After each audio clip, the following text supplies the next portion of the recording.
حکومت نے جس طریقے سے ہمیشہ اپنی روایات کو قائم رکھتے ہوئے اس دفعہ پھر 245 لگا کر فوج کو بیچ میں انوالو کر کے یہ جو حرکت کی ہے اس کی مذمت نہیں کرتا، بلکہ تاریخ بتاتا ہوں اس قوم کو اس ایوان کے ذریعے۔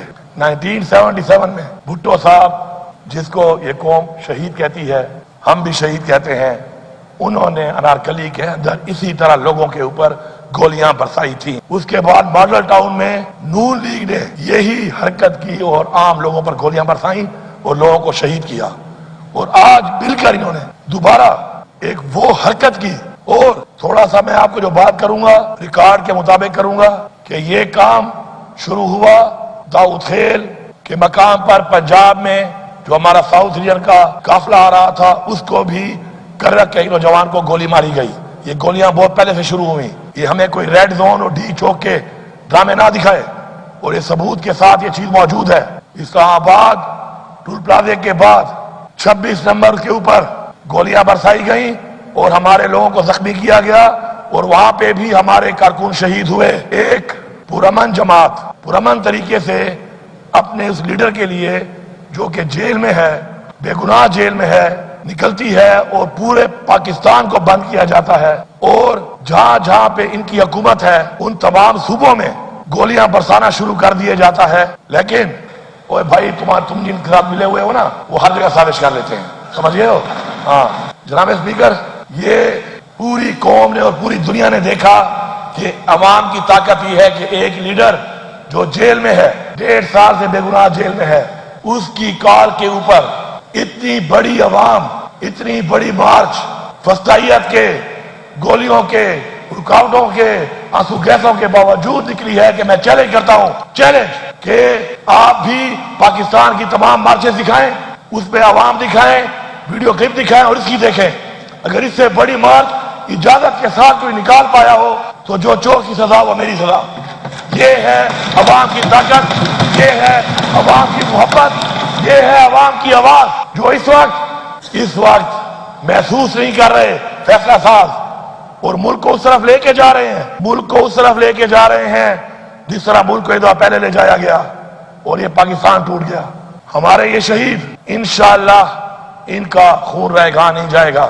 جس مقصد کے لیے، عمران خان کی رہائی کے لیے، پاکستان میں قانون کی بالادستی کے لیے، پاکستان میں آئین کی پاسداری کے لیے، اپنی خودداری کے لیے جو شہادت انہوں نے دی ہے، انشاءاللہ وہ مقصد حاصل کر کے ہم دم لیں گے۔ لیکن افسوس اس بات کا ہے کہ 245 لگا کر اس دفعہ انہوں نے گولیاں ہمیں فوج سے مروائی۔ میں فوج کے ان سپاہیوں کو یہاں سے مخاطب ہوں کہ اپنے گھر میں اپنے بچوں کو دیکھنا ضرور، اور سوچنا کہ اگر ایسا کام تمہارے بچے کے ساتھ ہوا ہوتا تو تمہاری بیوی کیا سوچتی، اس کی ماں کیا سوچتی، اور مارنے والے کے بارے میں کون سی بددعا دیتی، کون سی آہ نکلتی اس کے دل سے۔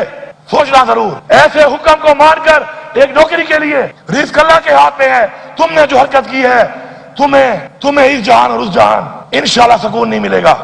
وہ میری یہ دعا ہے، بربرا یہ دعا ہے میری کہ یا اللہ ان لوگوں کو ایسی تکلیف، ایسا دکھ، ایسا درد دکھا کہ تاریخ میں لوگوں کو مثال ملے کہ لوگوں نے ایسا کیا تھا، اور عبرت کے نشان کے طور پر آپ کی تکالیف اور ضرورت لوگ دیکھیں اور وہ سمجھ آئے تاکہ دوبارہ کوئی ایسا نہ کرے۔ جناب اسپیکر، گولی ایک کے اوپر 10 گولی ہم بھی چلا سکتے ہیں، لیکن ہمارا لیڈر کہتا ہے پرامن، ڈرو اس دن سے کہ جتنے ہم نے کہا کہ گولی کا جواب گولی دے گے اور پرامن کا نعرہ چھوڑ کے ہم نکلیں گے، اسلحہ ہمارے پاس بھی ہے، بارود ہمارے پاس بھی ہے، پیسہ ہمارے پاس بھی ہے۔ ہم اپنے گھر کی عدالت بیچ کے پھر ایسا نہ ہو کہ اسلحہ اور بارود کے زور پر نکلیں اور پھر اپنا حق اس طریقے سے لیں۔ یہ روایت، یہ رواج ہم نہیں مانتے، اور یہ بھی سن لو، ہم کرسی والے نہیں ہیں، ہم لعنت بھیجتے ہیں ایسی کرسیوں پر، لعنت بھیجتے ہیں کہ تم ہمیں ڈرا لو گے، کہ تم گورنر راج لگا دو گے تو ہم تمہاری بات نہیں کریں گے۔ لگاؤ گورنر راج، میں تمہیں چیلنج کرتا ہوں فلور آف دا ہاؤس کہ تمہارے باپ میں جرأت ہے، لگاؤ گورنر راج تم۔ اگر خدا کی قسم اس صوبے کے اندر اس مینڈیٹ کے ساتھ تم نے گورنر راج لگایا، اس صوبے میں تم رہ گئے تو ہم اپنے باپ سے پیدا نہیں ہوئے ہوں گے۔ اس پورے صوبے کی عوام، کیا ہمارا خون سفید ہے؟ کیا ہمارا خون سفید ہے؟ دہشت گردی کا مقابلہ بھی ہم کریں، اس کی بھیڑ بھی ہم چڑھیں، مینڈیٹ بھی ہمارا چوری ہو، لیڈر بھی ہمارا جیل میں، گولیاں بھی ہم کھائیں، پورا احتجاج بھی ہم نہ کر سکیں؟ اگر ایسے ہے پھر ایسا نہ ہو کہ ہم بھی نعرہ لگا دیں کہ ایسے ہے تو پھر ایسا ہی صحیح ہے۔ پنجاب پولیس کچے کے ڈاکو تو کنٹرول ہو نہیں رہے، جتنے لوگوں پہ گولیاں چلاتے ہو۔ تمہاری غیرت میں نے دیکھی ہوئی ہے، 100 سے زیادہ بندے پکڑے ویڈیو ہیں، جب پکڑے جاتے ہو تو پہلا نعرہ مارتے ہو عمران خان زندہ باد، لخ دلانا تیرے تھے، نعرے مار رہے تھے نا پھر یہ۔ اور ہمارا ظرف 2 کلومیٹر میں نے چل کے، انہوں نے چل کے، میں نے دیکھا کہ ہم ان کو لوگوں سے بچا کر ہم ان کو اپنی بندوں تک پہنچا رہے تھے، یہ بھی آن ریکارڈ ہے۔ ہم لوگ وہاں پہنچے اور اپنے لوگ شامل کر کے وہی 9 مئی، آج تک ہم کہہ رہے ہیں انکوائری کراؤ، انکوائری نہیں ہو رہی، وہی 9 مئی ہمارے اندر بندے ڈال کے اب بہانہ بنائیں گے کہ ریڈ زون میں گھس گئے تھے۔ تو ریڈ زون تمہارے باپ کا ہے، ریڈ زون بھی تو ہمارا ہی ہے، پرامن طریقے سے چھوڑ دو تو ریڈ زون میں کیا ہے؟ تم گولیاں مارو گے، اندھی گولیاں مارو گے۔ ریڈ زون کی ویڈیو دکھاؤ، اگر کوئی ریڈ زون میں غلطی سے گیا بھی ہوگا، عمران خان کا حکم تھا کہ D4 تک ہے، میں لکھ کے دیتا ہوں کہ اس کے ساتھ ماسک والا ضرور ہوگا، اس کے ساتھ اس کو لے جانے والا۔ جس طرح کور کمانڈر ہاؤس میں ہماری لیڈرشپ نے کہا مت جاؤ، دروازے کھولتے گئے، راستے کھولتے گئے، لے جاتے گئے اور آخر میں کہا کہ حملہ ہم نے کیا ہے۔ یہ ٹوپی ڈرامے قوم جان چکی ہے، یہ ٹوپی ڈرامے قوم جان چکی ہے۔ میں ایک صوبے کا وزیر اعلیٰ ہوں، میرے ساتھ میری پارٹی کے لیڈر، میرا چیئرمین عمران خان کی بیوی بشرا بیگم میرے ساتھ ہے۔ ایسیسینیشن کا حملہ، قتلانہ حملے ہوئے، قتلانہ حملے، ایک بار نہیں جج ہوئے، اس کا بھی ریکارڈ دے رہا ہوں۔ کہاں سے شروع ہوئے؟ کرسوم ہاسپٹل سے، سنائپر بٹھائے ہوئے ہیں، چن کے مار رہے ہیں، اس سے دل نہیں بھرا۔ آگے جا کے چائنا چوک، وہاں پر سنائپر کھلے فائر، وہاں سے دل نہیں بھرا۔ آگے ڈی چوک پہ LMG، اس طرح کے LMG کے برسٹ تو کبھی تم نے دشمن میں بھی نہیں مارے، ورنہ کشمیر آزاد ہو گیا ہوتا۔ اگر ایسے برسٹ جو تم نے وہاں مارے ہیں، یہ تم نے وہاں مارے ہوتے، کشمیر آزاد ہو گیا ہوتا۔ اگر اس بارڈر پہ جو ہم سے کلیئر نہیں ہو رہی، اگر تم واقعی چاہتے کہ دہشت گردی ختم ہو تو ایسے برسٹ سے تو یہ دہشت گردی بھی اس بارڈر پہ ختم ہو جاتی۔ لیکن یہ گولیوں، یہ بندوقوں کے منہ نیتوں کے لیے ہیں، ان لوگوں کے لیے ہیں کہ جو لوگ اپنے ٹیکس کے پیسے سے گولیاں خرید کے دیتے ہیں اپنے تحفظ کے لیے، اپنے ملک کے لیے، اپنی قوم کے لیے، اور وہ آپ ہم پہ چلائیں اور بار بار چلائیں اور ہم خاموش رہیں۔ اگر آپ لوگوں کو پاکستان کا خیال نہیں ہے تو کم از کم اسلام کا جس کے نام پہ ملک بنا ہے اور انسانیت کا تو خیال کر لو۔ اور پھر انسانیت کا خیال اگر نہیں ہے اور تم اپنے آپ کو انسان سے فرعون بنانا چاہتے ہو تو فرعون کا جو حال ہوا تھا وہ بھی تاریخ کا حصہ ہے۔ جناب اسپیکر، میں آن ریکارڈ ابھی جب بتاؤں گا، اپنی کیبنٹ کے تھرو پاس کروں گا، میں وہ چوک بتاؤں گا کہ جن چوکوں پر اسلام آباد کے چوکوں کے اوپر جسے کہتے ہیں سیف سٹی، ان پہ گزرتے ہوئے میرے اوپر کھڑے ہو کے ایسے فائر مارے گئے، ایک نہیں 3 چوکوں پر مارے گئے، ڈی چوک کے بعد برگلا روڈ کے اوپر۔ لیکن میں لکھ کے دیتا ہوں کہ یہ کیمرے پھر پہلے کی طرح خراب ہوں گے، جس طرح ہائی کورٹ کے کیمرے غائب ہو گئے، ان چوکوں میں کیمرے کے اس ٹائم خراب ہو چکے ہوں گے، کیونکہ اس ملک میں جب قائد اعظم محمد علی جناح کی ایمبولینس خراب ہو گئی تو کچھ بھی خراب ہو سکتا ہے۔ اس کے بعد میں جب اپنے روڈ پہ منار پہ اپنے صوبے کی طرف جا رہا ہوں تو وہاں پر مجھے فالو کر کے لگاتار گولیاں برسائی گئیں، پیچھے سے گاڑیاں ماری گئیں، رکاوٹیں ڈالی گئیں، اور اپنے صوبے میں اندر داخل ہونے کے بعد بھی غیر قانونی طور کے اوپر یہ بھی ریکارڈ پہ ویڈیو دکھاؤں گا کہ ہنڈریڈز آف رینجرز صوبے کے اندر داخل ہو کے پہنچی ہوئی تھی۔ کس کی اجازت سے؟ کون سے قانون کے تحت؟ کیا میرے صوبے میں پھر وہ قانون لاگو نہیں ہے جو پہ لاگو ہے؟ میں یہاں پہ واضح پیغام دیتا ہوں، یہ ایک واضح پیغام ہے، میں پوری عوام کا شکریہ ادا کرتا ہوں اور غیرت کو سلام کرتا ہوں کہ انہوں نے ڈائریکٹ قتل کرنا چاہا، مجھے بھی اور بشرا بی بی کو بھی۔ دوسرا جو ذہن میں تھا کہ شاید اغوا کرتے، گرفتاری تو لگ ہی نہیں رہی تھی اس ماحول میں کہ گرفتاری کا کوئی پروگرام ہے، لیکن مجھے فخر ہے کہ اللہ الحق ہے، اللہ جانتا ہے۔ آج ہم لوگوں نے عمران خان کی عزت کو محفوظ رکھ کے اپنا وہ حق ادا کیا ہے کہ جو لوگوں نے ہمیں ووٹ کی صورت میں دیا تھا اور یہاں اس ایوان میں پہنچایا تھا، اور یہاں پر اس ایوان میں آپ نے مجھے اپنا لیڈر آف دا ہاؤس چنا تھا۔ اللہ کا شکر ہے، اس میں بہت بڑا اللہ کا شکر ہے، کیونکہ کسی ایسی چیز سے زندگی موت تو اللہ کے ہاتھ میں ہے۔ شاید ہماری روایات، ہماری رواجات اور ہمارے آبا و اجداد کا ہمارا وہ ایک جو ظرف ہے، معیار ہے، ایک وقار ہے، ایک جو ہمارا پراؤڈ ہے، وہ شاید ہمارا ختم ہو جاتا ہے اس کے بعد۔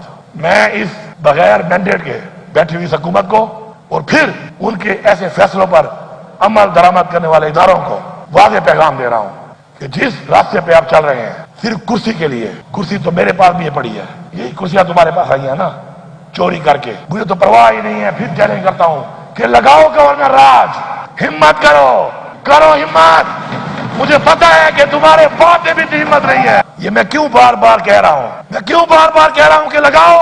میں بتانا چاہتا ہوں قوم کو, کرسی نہیں, عزت, غلامی نہیں, آزادی, خودداری, یہ ہمیں چاہیے اور پوری قوم کو یہ چاہیے. اور پوری قوم جب تک اس راستے پہ نہیں چلے گی انقلاب نہیں آئے گا. ہمیں انقلاب لانا پڑے گا. اگر ہم چاہتے ہیں کہ ہماری بچیاں, ہمارے بچے, ہماری عزتیں محفوظ ہوں, ہمیں انقلاب لانا پڑے گا. جو انقلاب نہیں لا کر یہ سمجھتے ہیں کہ وہ بچے رہیں گے, ایسا نہیں ہوگا, ایسا نہیں ہوگا. پھر ہر ایک کی باری آئے گی. اس سے پہلے کہ سب کی باری آ جائے, جاگو, جاگو اپنے حق کے لیے, نکلو اپنے حق کے لیے, اٹھو اپنے حق کے لیے پرامن آئین کے مطابق. لیکن جب یہ سمجھ جاؤ کہ تمہارا پرامن رہنا تمہاری کمزوری بن رہا ہے, پھر میں عمران خان سے بھی گزارش کروں گا کہ خان صاحب اس دفعہ پرامن کا لفظ مت کہنا. پھر میں آپ سے درخواست کروں گا, منت کروں گا, سماجت کروں گا, خواست کروں گا کہ پرامن مت کہنا. پھر دیکھنا کہ کس کے سینے میں کتنی گولیاں جاتی ہیں. موت تو اللہ کے ہاتھ میں ہے. اور پھر کہتے ہیں بے شرم اور بے غیرت کہ بھاگ گئے. میرا ورکر کوئی ملیٹنٹ ہے؟ میرے لوگ کیا ملیٹنٹ ہیں؟ کیا دہشت گرد ہیں؟ تم ان پہ گولیاں مارو گے اور وہ بیچارے کھڑے رہیں گے. ہاں, اب جب اسلحہ اٹھا کے آئیں گے پھر تمہیں بتائیں گے کہ بھاگتے ہیں کہ بھگاتے ہیں. پھر تگڑے ہو جانا, تگڑے ہو جانا. پھر سنبھالنا اپنے لوگوں کو کہ بھاگتا کون ہے. مت لے جاؤ ملک کو اس طرف, مت لے جاؤ ملک کو اس طرف. پھر ورنہ تاریخ جب کہتی ہے کہ تاریخ اپنے آپ کو دہراتی ہے کہ تاریخ اپنے آپ کو دہرائیں. ہمیں عمران خان کی رہائی چاہیے, ہمیں عمران خان کی رہائی چاہیے, ہمیں عمران خان کی رہائی جلد سے جلد چاہیے. ورنہ یہ جو تم فسائیت کے ذریعے گولیاں مار کے ہٹا رہے ہو, ہم پھر گولیوں کا جواب گولیوں سے دے کے تیار ہو کے آئیں گے. تب جو نقصان ہوگا اس کے ذمہ دار ہم نہیں, تم ہوگے. میں بحیثیت وزیر اعلیٰ اس صوبے کا یہ بات کر رہا ہوں کیونکہ میرے اندر نہ غلامی ہے, نہ یہ میرے اندر یہ کرسی کا خوف ہے. میرا ایمان ہے عزت دینے والا اور ذلت دینے والا صرف اور صرف اللہ تعالیٰ ہے, اور میری زندگی اور موت بھی اس کے ہاتھ میں ہے. اور تم کرسی کے لیے, اقتدار کے لیے لوگوں کو, بچوں کو مار رہے ہو, اور تمہیں سکون ملے گا. جن کو تم استعمال کر رہے ہو کیا ان کو سکون ملے گا؟ اور اگر تم سمجھتے ہو تمہیں اس پہ سکون مل رہا ہے, پھر ایسا نہ ہو تمہیں مارنے میں ہمیں سکون ملنا شروع ہو جائے. پھر اگر تمہیں مارنے میں ہمیں سکون ملنا شروع ہو گیا تو یہ 25 کروڑ عوام ہے, 25 کروڑ عوام نے جب اپنا سکون کو جنون بنا لیا تو اس جنون کا پھر مقابلہ تم نہیں کر سکتے ہو. عمران خان کو رہا کر دو, ورنہ ابھی ہم نے پھر میٹنگ کی ہے, اگلی کی بدلی تیار کی ہے. اور یہ حکمت عملی ایسا نہیں ہے کہ حکومت کی وجہ سے, حکومت ہو نہ ہو, ہماری حکمت عملی اس کے باوجود بھی ہے اور ہم اس پہ کام کریں گے, بھرپور طریقے سے کریں گے, حق کے لیے لڑیں گے, حق کے لیے مریں گے. اور اگر حق نہیں ملے گا اور اسی طرح جس طرح ہمارے بچوں کو شہید کیا گیا ہے, ہم حق کے لیے ماریں گے بھی صحیح.